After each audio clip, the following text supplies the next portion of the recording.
সকালবেলা শহরের প্রধান মোড়ের কাছে রাস্তার এক কোণে একটি ছেলে ছোট ঝুড়িতে করে কমলা লেবু বিক্রি করছিল। তার পরনে ছিল পুরনো পোশাক এবং গায়ে একটি নোংরা নীল শার্ট। 7 বছর আগে এক বিধ্বংসী ভূমিকম্প তার পরিবারকে তার কাছ থেকে কেড়ে নিয়েছিল। সেই থেকেই সমীর কমলা লেবু বিক্রি করে কোনো রকমে নিজের পেট চালায়। সে চুপচাপ বসে কমলা বিক্রি করছিল, এমন সময় হঠাৎ ধুলো উড়িয়ে পুলিশের একটি জিপ তার কাছে এসে থামল। জিপ থেকে নামলেন সাব ইন্সপেক্টর দিগ্বিজয় সিং। তার চোখে মুখে কঠোরতা আর রাগের ছাপ স্পষ্ট। জিপ থেকে নেমেই তিনি চিৎকার করে বললেন, এই ছেলে, তোর এত সাহস কি করে হলো রাস্তার ধারে দোকান সাজানোর? তুই আর কোথাও জায়গা পেলি না? এই রাস্তা কি তোর বাবার? যেখানে খুশি সেখানেই জেকে বসলি? এখনই চালান কাটবো নাকি সোজা হাসতে নিয়ে যাব? সমীর খুব ভয় পেয়ে গেল।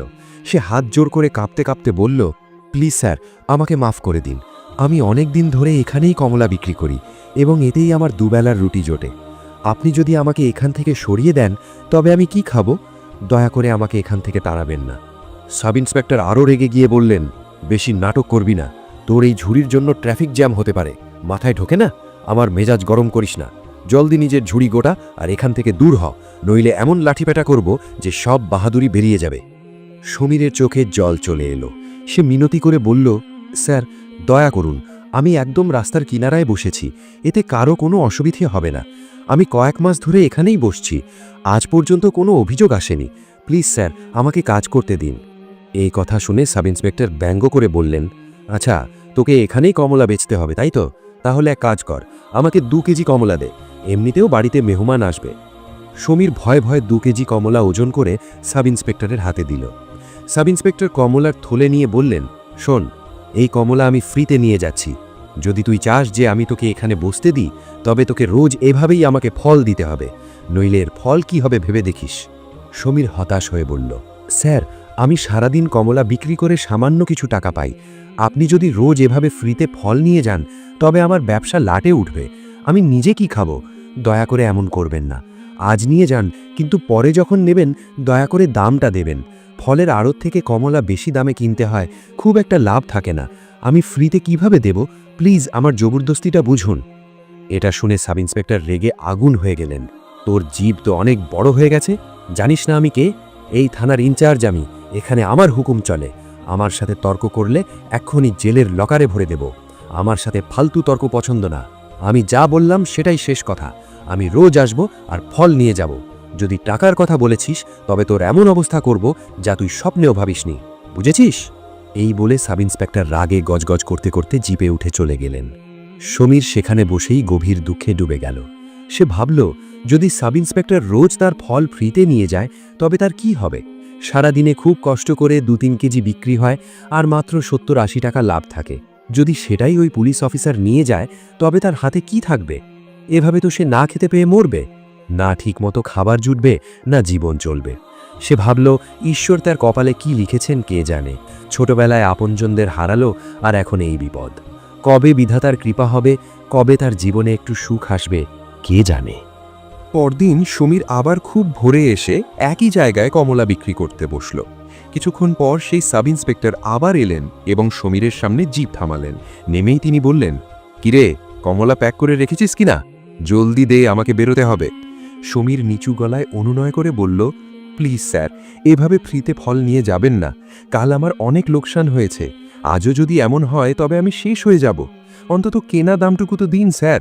রোজ এমন চলতে থাকলে আমি না খেয়ে মরে যাব। অনেক কষ্টে 60-70 টাকা কামাই করি। আপনি যদি সব নিয়ে যান তবে আমার সব পরিশ্রম মাটি হয়ে যাবে। আমি পেটে কি দেব? আমি আপনার পায়ে পড়ছি স্যার, প্লিজ ফ্রিতে নেবেন না, অন্তত অর্ধেক দাম দিন।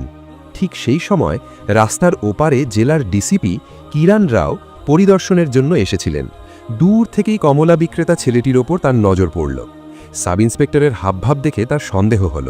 তিনি লক্ষ্য করলেন ছেলেটি বারবার হাত জোড় করছে। সমীরের কথা শুনে সাব ইন্সপেক্টর চিৎকার করে উঠলেন, এই ছেলে, বেশি চালাকি করবি না। আমি সব জানি তোর কত লাভ হয়, কিন্তু তাতে আমার কিছু যায় আসে না। আমার কমলা চাই মানে চাই। বেশি নাটক করলে 2 চড় মারব, সব বুদ্ধি ঠিক হয়ে যাবে। চুপচাপ ওজন কর আর দে, আমার কাছে ফালতু সময় নেই। আমার মাথা খাস না, বুঝেছিস? সমীর আবার হাত জোড় করে বলল, স্যার, আমি এক অনাথ আর অসহায় ছেলে। ফল বিক্রি করেই আমার জীবন চলে। অনেক কষ্টে কিছু টাকা জমে, তা দিয়েই পেটের খিদে মেটাই। আমার না কোনো থাকার জায়গা আছে, না কোনো সাহারা। আমি আপনাকে অনুরোধ করছি স্যার, আমাকে এত জ্বালাতন করবেন না। আমি কি না খেয়ে থাকব? আপনার জন্য আমার বিপদ আরও বাড়বে। প্লিজ দয়া করুন, অন্তত অর্ধেক দাম দিন। উপরওয়ালার দোহাই, গরিবের পেটে লাথি মারবেন না। এই কথা শুনেই সাব ইন্সপেক্টরের মেজাজ চড়ে গেল এবং তিনি সমীরের গালে সজোরে এক চড় মারলেন। তোর মুখে খুব বুলি ফুটছে, একেই আমার মেজাজ খারাপ, তার ওপর তুই আরও মাথায় চড়ছিস। দেখ, আমি তোকে ভালোই ভালোই বুঝিয়েছি, আমাকে বাধ্য করিস না, নইলে এক্ষুনি জেলের হাওয়া খাওয়াবো আর সারা জীবন ওখানেই পচবি। সোজা কথায় বলছি, আমাকে কমলা দে, নইলে আমার ভয়ঙ্কর রূপ দেখলে ভয়ে কাঁপবি। এত মারব যে দাঁড়ানোর ক্ষমতা থাকবে না। রাস্তার ওপাশে দাঁড়িয়ে থাকা ডিসিপি কিরণ রাও যখন সাব ইন্সপেক্টরকে ছেলেটিকে চড় মারতে দেখলেন, তার রক্ত টকবক করে ফুটতে লাগল। তিনি ভাবলেন, এই পুলিশ অফিসার কত নির্দয়, কি জানে কি কারণে এই অসহায় ছেলেটির গায়ে হাত তুলল। এটা আইনত অপরাধ, একজন অফিসারের এমন আচরণ শোভা পায় না। তবুও তিনি শান্ত রইলেন। তিনি আসল ঘটনা জানতে চাইলেন। তিনি ভাবলেন, অফিসার চলে যাওয়ার পরেই তিনি ছেলেটির সাথে কথা বলবেন এবং সত্যটা জানবেন। এই ভেবে তিনি সব কিছু নিজের চোখে দেখতে লাগলেন। এদিকে চড় খেয়ে সমীরের সাহস ভেঙে গেল। কাঁদতে কাঁদতে সে বলল, ঠিক আছে স্যার, আমি আপনাকে ফল দিচ্ছি। এই বলে সমীর কাঁপতে কাঁপতে 2 কেজি কমলা ওজন করে সাব ইন্সপেক্টরকে দিল। সাব ইন্সপেক্টর থলেটি নিলেন এবং ধমক দিয়ে বললেন, তোর নাটক খুব বেড়ে গেছে। ভবিষ্যতে যদি আবার এই কান্নাকাটি দেখি, তবে তোর এমন হাল করব যা তুই ভাবতেও পারবি না। আমার মাথা ঠিক রাখবি, তুই আমার জন্য আগে থেকেই ফল তৈরি রাখবি। পুরো এলাকা আমার নামে কাঁপে। আমার সাথে লাগতে আসবি না, নইলে সারা জীবন জেলে ঘানি টানতে হবে। এই বলে তিনি জিপে উঠে ইঞ্জিন স্টার্ট দিয়ে চলে গেলেন। সমীর মাটিতে বসেই অঝরে কাঁদতে লাগল। কিছুক্ষণ পর রাস্তার ওপার থেকে ডিসিপি কিরণ রাও ধীর পায়ে সমীরের কাছে এলেন এবং খুব শান্ত কিন্তু গম্ভীর স্বরে জিজ্ঞেস করলেন, ওই সাব ইন্সপেক্টর তোমাকে কি বলছিল? সে তোমার গায়ে হাত তুলল কেন? সমীর পুলিশের পোশাকে কিরণ রাওকে দেখে ঘাবড়ে গেল। সে ভাবল, ইনিও হয়তো ওই অফিসারের মতোই হবেন। সে ইতস্তত করে বলল, কিছু না ম্যাডাম, ওই সাহেব শুধু কমলা নিয়ে গেলেন। কিরণ রাও বুঝতে পারলেন সমীর কিছু লুকাচ্ছে। তার মনে হলো এই ছেলেটি যেন তার খুব আপন কেউ। তিনি আবার জিজ্ঞেস করলেন, কিন্তু সে তোমাকে মেরেছে, আমি নিজের চোখে সব দেখেছি। আমাকে ভয় পেও না, সত্যিটা বলো, কি হয়েছে? কোনো পুলিশ অফিসার বিনা কারণে কারো গায়ে হাত তোলে না, নিশ্চয়ই কোনো গুরুতর ব্যাপার আছে, বলো কি হয়েছে?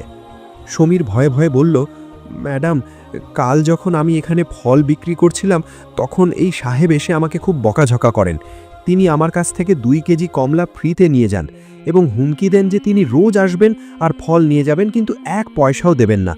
আমি অনেক হাত জোর করেছি, অনেক মিনতি করেছি, কিন্তু তার মনে দয়া হয়নি। কালও তিনি জোর করে ফল নিয়ে গেছেন, আর আজ যখন আমি টাকা চাইলাম, তখন তিনি আমাকে চড় মারলেন। সে ফুপিয়ে কাঁদতে কাঁদতে আরও বলল, ম্যাডাম, আমি খুব গরিব, ফল বিক্রি করেই পেট চালাই। সারাদিনের হাড় ভাঙা খাটুনির পর মাত্র 60-70 টাকা বাঁচে। যদি পুলিশরা রোজ এভাবে ফ্রিতে ফল নিয়ে যায়, তবে আমার সব শেষ হয়ে যাবে। আমার অনেক ক্ষতি হচ্ছে। আমি কি খাবো, কিভাবে বাঁচব? সমীরের এই কষ্ট শুনে কিরণ রাওয়ের হৃদয় গলে গেল। তার মনে হলো যেন তিনি নিজেরই কোনো আপনজনের কষ্টের কথা শুনছেন। তার চোখ ভিজে গেল। তিনি খুব নরম স্বরে জিজ্ঞেস করলেন, তোমার এই পৃথিবীতে কেউ নেই? সমীর মাথা নিচু করে বলল, না ম্যাডাম, আমার কেউ নেই। 7 বছর আগে আমাদের শহরে এক বড় ভূমিকম্প হয়েছিল। সেই ধ্বংসস্তূপে আমার পুরো পরিবার চাপা পড়ে যায়। কে বেঁচেছে আর কে বাঁচেনি আমি কিছুই জানি না। আমি তো শুধু নিজের কপাল চাপড়াচ্ছি আর কোনো রকমে জীবনের বোঝা টানছি। জানি না আমার ভাগ্যে আর কত দুঃখ লেখা আছে। এটা শুনে কিরণ ভীষণ চমকে উঠলেন। হঠাৎ তার সব কিছু মনে পড়তে লাগলো। তিনি কাঁপতে কাঁপতে জিজ্ঞেস করলেন, তোমার নাম কি? সমীর উত্তর দিল, আমার নাম সমীর। এটা শোনা মাত্রই কিরণের বিশ্বাস হয়ে গেল যে এই ছেলেই তার ছোট ভাই, যে 7 বছর আগের সেই দুর্যোগে হারিয়ে গিয়েছিল। আজ এত বছর পর তার ভাই তার সামনে এই অবস্থায়। কিরণ সঙ্গে সঙ্গে সমীরকে বুকে জড়িয়ে ধরলেন এবং কাঁদতে কাঁদতে বললেন, তোর মনে আছে তোর এক দিদিও ছিল? সমীর বলল, হ্যাঁ মনে আছে, কিন্তু জানি না সে এখন কোথায়, বেঁচে আছে কিনা। এই কথা শুনে কিরণের চোখ দিয়ে জলধারা নামল। সে সমীরকে জড়িয়ে ধরে বলল, আমিই কিরণ, তোর বড় দিদি, আর তুই আমার ছোট ভাই সমীর। আমাকে মাফ করে দিস ভাই, আমি এত বছর তোকে খুঁজে পাইনি। 2 ভাই বোন একে অপরকে জড়িয়ে ধরে অনেক কাঁদল। এরপর কিরণ সেই সাব ইন্সপেক্টরের ব্যাপারে বিস্তারিত জিজ্ঞেস করলেন। সমীর তার উপর হওয়া সব অত্যাচারের কথা শোনালো, কিভাবে ওই অফিসার তাকে ভয় দেখাতো, মারধর করত এবং জোর করে ফ্রিতে জিনিস নিয়ে যেত। সব শুনে কিরণের চোখের রাগ আর দুঃখের জল এসে গেল। তিনি বারবার ভাইয়ের কাছে ক্ষমা চাইতে লাগলেন। তারপর বললেন, এখন থেকে তোকে আর ফল বিক্রি করতে হবে না। তুই জানিস আমি একজন ডিসিপি অফিসার।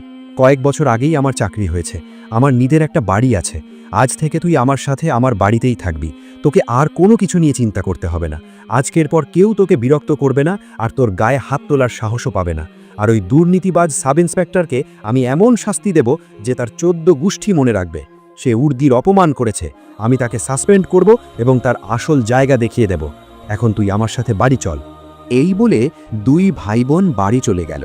বাড়ি পৌঁছানোর পর কিরণের মাথায় একটা বুদ্ধি এলো। ওই দুর্নীতিবাজ অফিসারকে সবার সামনে ফাঁস করা দরকার, যাতে জনগণও সত্যটা জানতে পারে এবং ভবিষ্যতে কেউ কোনো অসহায় মানুষের ওপর অত্যাচার করতে না পারে। এটাই ঠিক করে তিনি পরদিন ভাইকে আবার ওই জায়গায় কমলা বিক্রি করতে পাঠালেন। কিছুটা দূরে একটি দোকানের আড়ালে কিরণ সাধারণ পোশাকে দাঁড়িয়ে সব দেখছিলেন। তিনি সমীরের শার্টের বোতামে একটি খুব ছোট গোপন ক্যামেরা লাগিয়ে দিয়েছিলেন, যাতে সব ঘটনা রেকর্ড করা যায়। কিছুক্ষণ অপেক্ষার পর সেই সাব ইন্সপেক্টর জিপ নিয়ে সেখানে পৌঁছালো। নেমেই সে গর্জন করে বলল, এই ছেলে, আজ আবার তোর সেই নাটক যেন না দেখি। কমলা তৈরি আছে তো, জলদি বের কর। সাব ইন্সপেক্টরের কথা শুনে সমীর সাহস সঞ্চয় করে বলল, স্যার প্লিজ আমাকে ফলের টাকাটা দিয়ে দিন।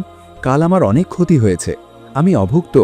যদি আমি রোজগার না করি তবে বাঁচব কিভাবে? আপনারা গরিবের হক কেড়ে নেন।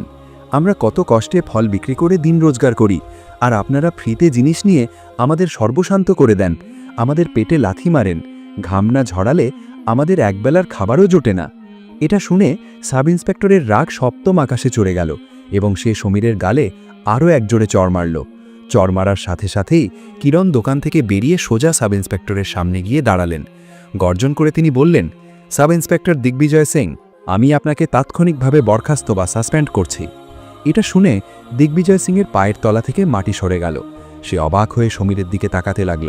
তোতলামি করে সে বলল, ম্যাডাম, আমার বড় ভুল হয়ে গেছে, আমাকে মাফ করে দিন। কিরণ কঠোর স্বরে বললেন, তোমার সব অপকর্মের খবর আমার কাছে আছে। পুরো তদন্তের পরেই আমি তোমাকে সাসপেন্ড করছি। আজ থেকে তোমার এই উর্দি কেড়ে নেওয়া হলো। তুমি একজন নিরপরাধ গরিবের গায়ে হাত তুলেছ, তার রুজি রোজগারে থাবা বসিয়েছ। এটা ক্ষমার অযোগ্য অপরাধ। তুমি আইনকে বুড়ো আঙ্গুল দেখিয়েছ এবং দুর্বলদের শোষণ করেছ। সাব ইন্সপেক্টর নির্লজ্জের মতো হেসে বলল, আপনার কাছে কি প্রমাণ আছে যে আমি কোনো অপরাধ করেছি? কিরণও মৃদু হেসে বললেন, প্রমাণ চাও তুমি? তাই তো আমি আগে থেকেই পোক্ত প্রমাণের ব্যবস্থা করে রেখেছিলাম। এই বলে তিনি সেই রেকর্ড করা ভিডিও তাকে দেখালেন। ভিডিও দেখেই সাব ইন্সপেক্টরের ঘাম ছুটতে লাগল। সে হাত জোর করে মিনতি করতে লাগল, প্লিজ ম্যাডাম, একবার মাফ করে দিন। আমার অনেক বড় ভুল হয়ে গেছে। আমি বুঝতে পারিনি যে আমি এত বড় পাপ করছি। দয়া করুন ম্যাডাম। কিরণ ঘৃণা ভরে বললেন, তুমি যেভাবে একজন অসহায়কে অত্যাচার করেছ তার পুরো আমলনামা সবার সামনে এসে গেছে। যদি আজ আমি এখানে না থাকতাম তবে কে জানে তুমি আরও কত নির্দোষের রক্ত চুষতে। এখন তোমার জায়গা জেলে, আর আদালতই তোমার বিচার করবে। তুমি কোনো সাধারণ ভুল করনি, বরং মানবতার বিরুদ্ধে অপরাধ করেছ এবং এর শাস্তি তুমি পাবেই। তারপর কিরণ সমীরের দিকে হাত দেখিয়ে বললেন, আর এই ছেলেটি কোনো সাধারণ ফল বিক্রেতা নয়, এ আমার ছোট ভাই। আজ আমি এর পাশে পাহাড়ের মতো দাঁড়িয়ে আছি। এখন একে ছুঁয়ে দেখা দেখি। কিরণ তার ভাই সমীরকে নিয়ে সেখান থেকে চলে গেলেন। ওদিকে সাব ইন্সপেক্টর দিগ্বিজয় সিংয়ের অবস্থা কাহিল। সারা রাত সে ভয়ে চোখের পাতা এক করতে পারল না। সে বুঝতে পারল যে তার আর বাঁচার কোনো উপায় নেই। পরের দিনই মামলাটি সোজা আদালতে উঠল। আদালত কক্ষ কানায় কানায় পূর্ণ ছিল। বিচারক নিজের আসনে বসলেন। পুলিশকর্মী, আইনজীবী, সংবাদ মাধ্যম এবং সাধারণ মানুষও সেখানে উপস্থিত ছিল। সাব ইন্সপেক্টর দিগ্বিজয় সিং আসামির কাঠকোর গায়ে মাথা নিচু করে দাঁড়িয়েছিল। প্রথমে বিচারক আদেশ দিলেন সেই ছেলেটিকে পেশ করার জন্য। সমীর ধীরে ধীরে সাক্ষ্য দিতে এলো। তার মনে একটু ভয় ছিল, কিন্তু আজ তার দিদি কিরণ তার সাথে ছিল, তাই সে সাহস পাচ্ছিল। বিচারক খুব আন্তরিকতার সাথে জিজ্ঞেস করলেন, বাবা, নির্ভয়ে সত্যি ঘটনা বলো, তোমার সাথে কি কি হয়েছে? সমীর পরিষ্কার গলায় বলল, স্যার, আমি রাস্তার ধারে কমলা বিক্রি করে পেট চালাই। এই সাব ইন্সপেক্টর রোজ এসে আমাকে ভয় দেখাতেন, ধমক দিতেন এবং জোর করে ফ্রিতে ফল নিয়ে যেতেন। যখনই আমি টাকা চাইতাম তিনি গালিগালাজ করতেন, হুমকি দিতেন এবং আমাকে মেরেছেনও। সেদিন সবার সামনে তিনি আমাকে চড় মারেন। আমি ফল না দিতে চাইলে আমাকে মিথ্যে মামলায় জেলে পাঠানোর হুমকি দেওয়া হতো। পুরো আদালতে পিনপতন নীরবতা নেমে এলো। বিচারক জিজ্ঞেস করলেন, এই কথার কি কোনো পোক্ত প্রমাণ পেশ করা যাবে? তখনই সরকারি উকিল দাঁড়িয়ে বললেন, জি হ্যাঁ মাই লর্ড, আমাদের কাছে ভিডিও ফুটেজ হিসাবে অকাট্য প্রমাণ আছে। তারপর আদালতের বড় পর্দায় সেই গোপন ক্যামেরার ফুটেজ চালানো হলো। ভিডিওতে পরিষ্কার দেখা যাচ্ছিল যে কিভাবে সাব ইন্সপেক্টর সমীরের সাথে দুর্ব্যবহার করছে, তাকে হুমকি দিচ্ছে, ফল লুট করছে এবং নির্দয়ভাবে চড় মারছে। ভিডিও শেষ হতেই আদালতে উপস্থিত লোকেদের মধ্যে রাগের ঢেউ খেলে গেল। দিগ্বিজয় সিংয়ের মুখ ফ্যাকাশে হয়ে গেল, লজ্জায় তার মাথা আরও নিচু হয়ে গেল। তারপর বিচারক বললেন, ডিসিপি কিরণ রাওকে বয়ান দেওয়ার জন্য ডাকা হোক। কিরণ আত্মবিশ্বাসের সাথে কাঠখড় গায়ে এলেন। বিচারক জিজ্ঞেস করলেন, আপনি যা জানেন দয়া করে বিস্তারিত বলুন। কিরণ স্পষ্ট ভাষায় বললেন, মাই লর্ড, আমি নিজের চোখে এই অফিসারকে একজন গরিব নাগরিকের উপর অত্যাচার করতে দেখেছি। আমার সন্দেহ হয়েছিল, তাই আমি প্রমাণ জোগাড় করি। এই ছেলেটি আমার হারিয়ে যাওয়া ভাই ঠিকই, কিন্তু তার আগে সে এই দেশের একজন সাধারণ নাগরিক। আইনের চোখে সবাই সমান। একজন পুলিশ অফিসার হিসাবে এই ব্যক্তি তার ক্ষমতার চরম অপব্যবহার করেছেন, যা কোনোভাবেই ক্ষমার অযোগ্য নয়। আসামি পক্ষের আইনজীবী কিছু যুক্তি দেওয়ার চেষ্টা করলেন, কিন্তু ভিডিও এবং প্রত্যক্ষ সাক্ষীদের সামনে তার কোনো কথাই ধোপে টিকল না। কিছুক্ষণ আলোচনার পর বিচারক তার রায় শোনালেন। আদালতে নীরবতা নেমে এলো এবং সবাই উঠে দাঁড়ালো। বিচারক কড়া গলায় বললেন, সাব ইন্সপেক্টর দিগ্বিজয় সিং নিজের পদের মর্যাদাহানি করেছেন, একজন গরিবের কাছ থেকে অবৈধভাবে চাঁদা আদায় করেছেন এবং হিংসার আশ্রয় নিয়েছেন। এটা একটা জঘন্য অপরাধ। তাই এই আদালত আদেশ দিচ্ছে যে দোষীকে তাৎক্ষণিকভাবে বরখাস্ত করা হোক এবং বিচার বিভাগীয় হেফাজতে জেলে পাঠানো হোক। এটা শোনা মাত্রই দিগ্বিজয় সিংয়ের পায়ের তলা থেকে মাটি সরে গেল। পুলিশ কর্মীরা তাকে ধরে নিয়ে যেতে লাগল। সমীরের চোখে জল ছিল, কিন্তু আজ এই জল অসহায়ত্বের নয়, বরং ন্যায় বিচার পাওয়ার আনন্দের। বন্ধুরা, যদি আপনাদের এই গল্পটি ভালো লেগে থাকে তাহলে ভিডিওটি অবশ্যই লাইক করবেন। এটা আপনার বন্ধু এবং পরিবারের সাথে শেয়ার করুন এবং এরকমই সত্য ঘটনা অবলম্বনে গল্পের জন্য আমাদের চ্যানেলটি এখনই সাবস্ক্রাইব করুন। ধন্যবাদ।